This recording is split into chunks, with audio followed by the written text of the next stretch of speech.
जीवमजीवं दव्वं जिणवरवसहेण जैणनी दीठं देविन्दविन्दवन्दं वन्दे तं सर्वदा शिरसा। द्रव्य संग्रह परम मांगलिक ग्रंथ है। आचार्य नेमिचंद द्वारा यह लिखा गया है। 58 इसमें गाथाएँ हैं। द्रव्य का, तत्व का, पदार्थ का, मोक्ष मार्ग का और ध्यान का बहुत सुंदर इसमें वर्णन है। भाषा इसकी प्राकृत है और शैली जो है बहुत ही सुंदर है। हम सब लोग इसमें देख रहे थे जीव के अधिकार। जीव के अधिकार में कल वर्णन प्रारंभ किया था। जीव जीता है। कैसे जीता है? तो ये व्यवहार से और निश्चय से जीव जीता है, उसकी परिभाषा बताई थी। व्यवहार से जो प्राण होते हैं, उन प्राणों के अवलंबन से माध्यम से जो जीता है उसे जीव कहते हैं। और जो प्राणों से नहीं, चेतना से जीता है, अपने ज्ञान दर्शन सुख वीर शक्ति से जीता है, वह जीव है। तो उस जो चैतन्यपना है उसको उन्होंने आचार्य भगवंतों ने क्या कहा था? निश्चय से जीव कहा था। तो ये व्यवहार और निश्चय, इन दो बातों को पहले हमें समझना चाहिए, क्योंकि आगे चल कर के इनका वर्णन आएगा। कभी व्यवहार से, कभी निश्चय से, ऐसा कथन चलेगा। तो निश्चय ने किसे कहते हैं? जो वस्तु के शुद्ध स्वरूप का कथन करता है या ग्रहण करता है उसे निश्चय न कहते हैं। और जो वस्तु के अशुद्ध स्वरूप को ग्रहण करता है उसे व्यवहार नहीं कहते हैं। समझ में आया? जो वस्तु के शुद्ध स्वरूप को ग्रहण करता है या व्याख्यान करता है वह निश्चय नहीं है। और जो वस्तु के अशुद्ध स्वरूप को, शुद्ध और अशुद्ध इतना ही ध्यान रखना है। शुद्ध मतलब एक ही द्रव्य का जो जहाँ वर्णन होता है और उसकी शुद्ध दशा का वर्णन होता है उसे निश्चय नहीं कहते हैं। व्यवहार ने को अशुद्ध क्यों कहा? क्योंकि वह एक, दो या दो से अधिक द्रव्यों का एक साथ मिलकर के वर्णन करता है या व्याख्यान करता है या ग्रहण करता है, इसलिए उसे अशुद्ध कहा। जैसे ये मनुष्य है, तो अब मनुष्य दो चीज़ों से मनुष्य है। एक तो कर्म के उदय से और दूसरा आत्मा की ऐसी दशा और हालत मनुष्यत्व जैसी। तो ये सब दोनों मिलकर के इसे मनुष्य कहा। मतलब मिश्र पर्याय है। शरीर, कर्म, आत्मा, इन तीनों की जो मिश्र हालत है, अवस्था है, उसे मनुष्य कहा। आत्मा मात्र को मनुष्य नहीं कहा और पुरुष के शरीर मात्र को मनुष्य नहीं कहा। दोनों के मिलने को क्या कहा? मनुष्य कहा। तो अशुद्ध स्वरूप को ग्रहण करता है तो क्या ये गलत है? नहीं, गलत नहीं है, क्योंकि व्यवहार ने भी सम्यक ज्ञान का विषय है। निश्चय ने, व्यवहार ने, दोनों ही सम्यक ज्ञान के विषय हैं, स्यादवाद के विषय हैं। इसलिए मिथ्या है ऐसा नहीं है। कथन करने की शैली है। कथन करने की शैली है। जैसे यहाँ पर कोई एक जीव है, जैसे मान लो कि मैं ही यहाँ पर हूँ, ठीक है ना। अब इस जीव का वर्णन करना है तो हमारे पास आगम में दो आँखें हैं, एक व्यवहार की है और एक निश्चय की है। ये आगम इसको कैसे ग्रहण करे, इसको कैसे व्याख्यान करे, इसको कैसे बताए? तो ये वस्तु में कोई भेद नहीं है, वस्तु में भेद नहीं है, वाणी में भेद है। और वाणी में भेद है कैसे? व्यवहार ने से और निश्चय ने से। व्यवहार ने ये वर्तमान पर्याय को देखता है कि ये वर्तमान में शरीर से सहित है, कर्म से सहित है, और यह आत्मा जो है इस समय मनुष्य है या मुनि है, आचार्य हैं। इस प्रकार से बहुत सारी पर्यायों को देखता है।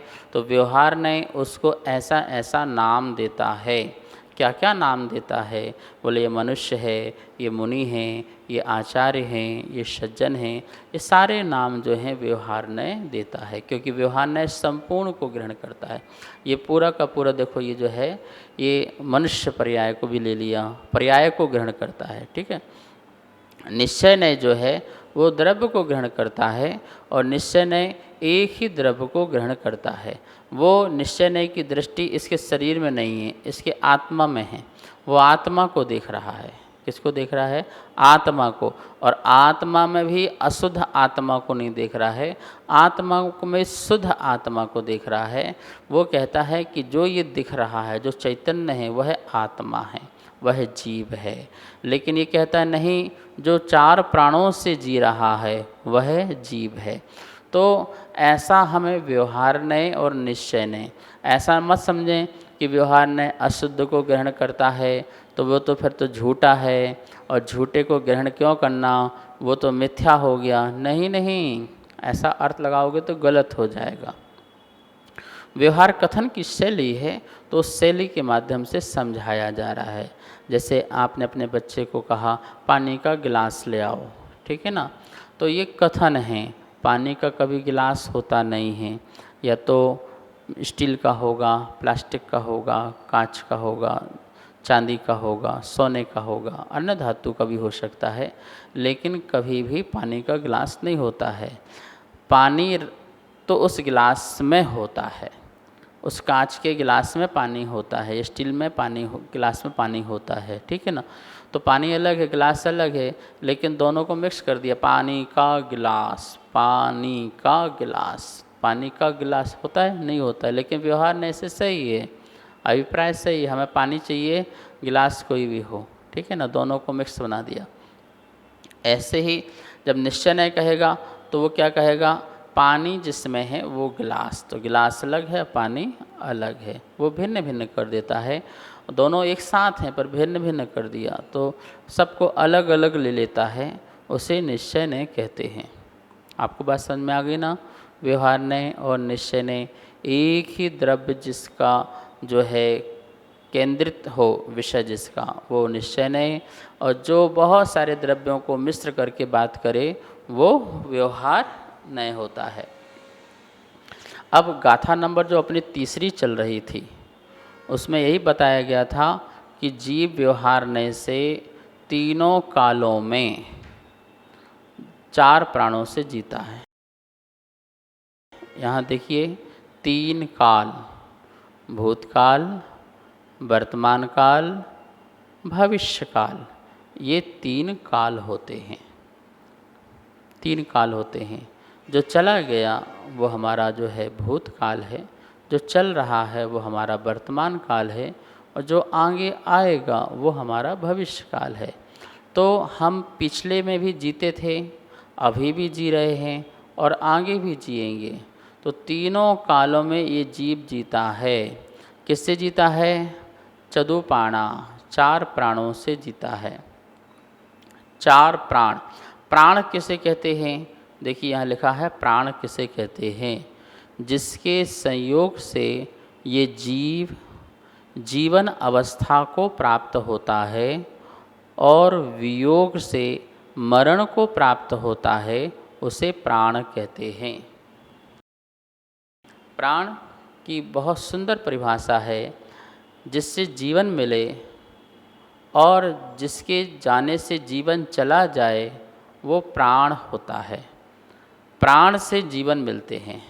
यदि इंद्रिय है, बल है, आयु है और श्वासोच्छ्वास है तो जीव संसार में जी सकता है, और यदि ये नहीं है तो वो उसका मरण हो जाएगा।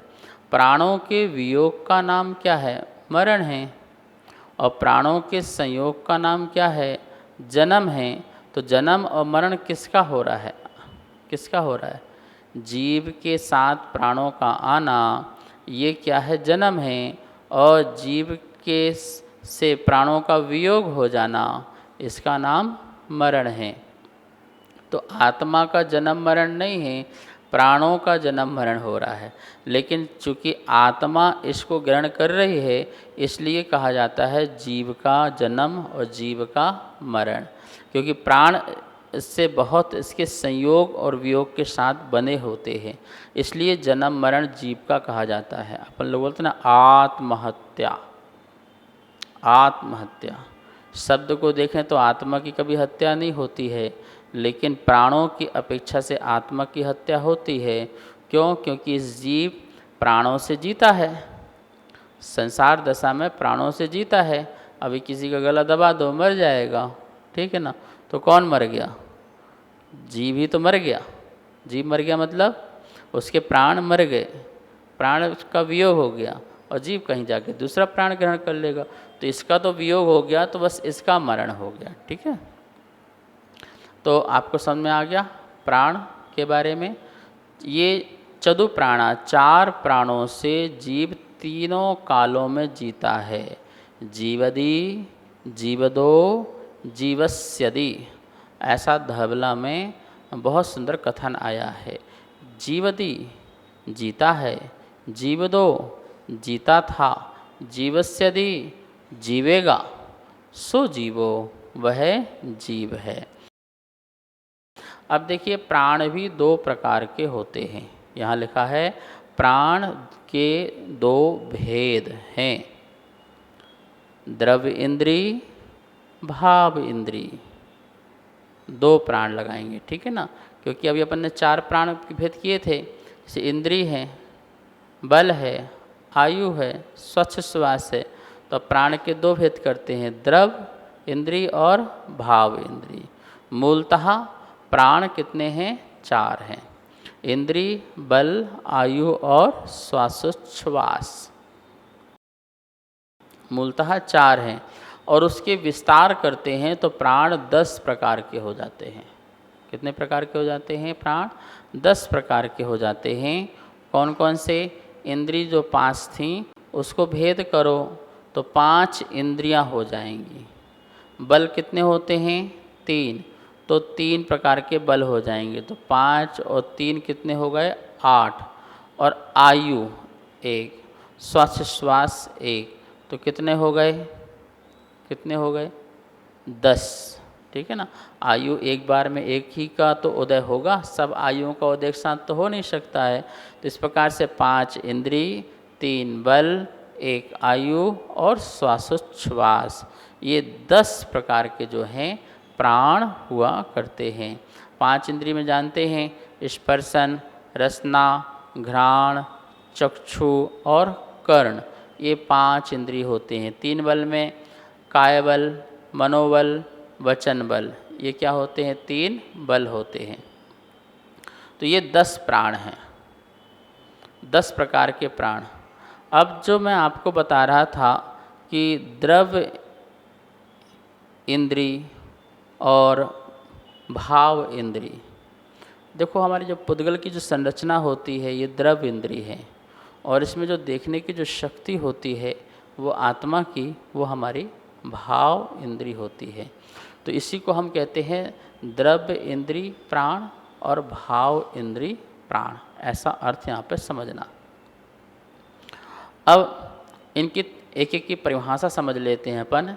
इंद्री प्राण, बल प्राण, आयु प्राण और श्वासोच्छ्वास प्राण।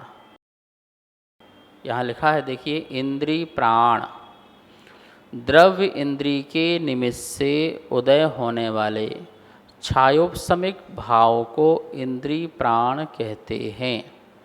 देखिए परिभाषा बहुत सुंदर बनी हुई है और समझने लायक है। द्रव्य इंद्री के निमित्त से, ये द्रव्य इंद्री है हमारी, ये 5 इंद्री जो हैं वो द्रव्य इंद्री हैं।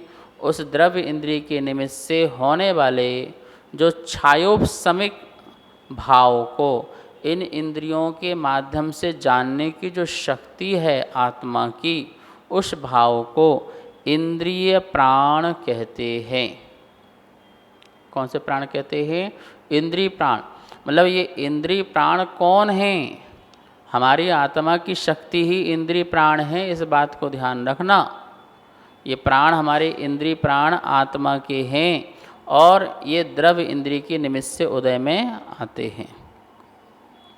फिर दिया है बल प्राण, अनंत शक्ति का एक भाग अंश मन वचन व काय के निमित्त से उत्पन्न होने वाले बल को बल प्राण कहते हैं।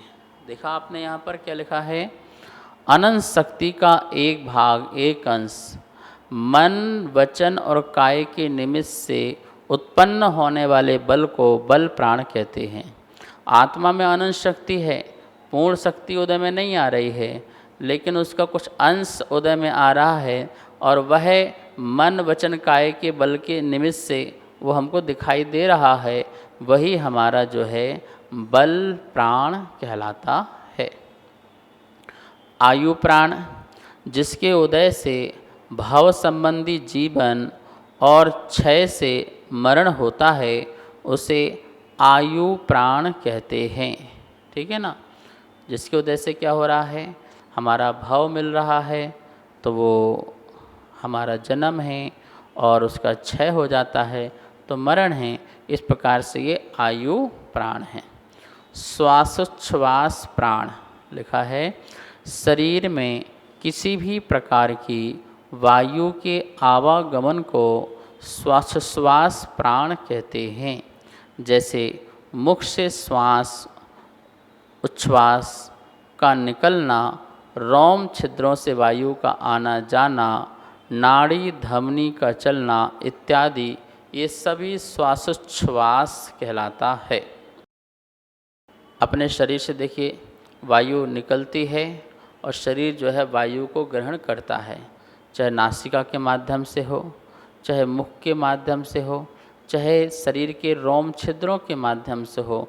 श्वास ली जाती है और फिर श्वास को छोड़ी जाती है, तो उसे श्वासोच्छ्वास कहते हैं। यदि ये प्रक्रिया बंद हो जाए तो जीव जो है इस शरीर को छोड़ देगा, रुक नहीं पाएगा। तो इसी प्रक्रिया से ही है जो जीव जो है रुका हुआ है। कभी आप नाक मुख सब बंद कर लो और कहीं से आपकी हवा जो श्वासोच्छ्वास आना जाना बंद हो जाए तो क्या होगा, आत्मा इससे निकल के बाहर हो जाएगी, किसी अन्य शरीर को धारण कर लेगी। जिसे हम कहेंगे मरण। क्या हो गया है, जीव का मरण हो गया है, क्योंकि उसका श्वासोच्छ्वास बंद हो गया, समाप्त हो गया। तो यहाँ पर अपन ये 4 प्रकार के प्राणों को अपन ने समझा। कौन कौन से, इंद्रिय प्राण, बल प्राण, आयु प्राण और श्वासोच्छ्वास प्राण, ये 4 प्रकार का प्राण। और इन चारों प्रकार के प्राण में अपन देखें, हमारी आत्मा की शक्ति भी आ रही है, आत्मा की शक्ति के साथ साथ आत्मा का ज्ञान सब आ रहा है, और बाकी पौद्गलिक जो है पिंड है उसका भी इसमें निमित्त बन रहा है। तो इस प्रकार से द्रव्य और भाव रूप से इन प्राणों को हम समझें, और भी इसके बारे में चर्चा करेंगे।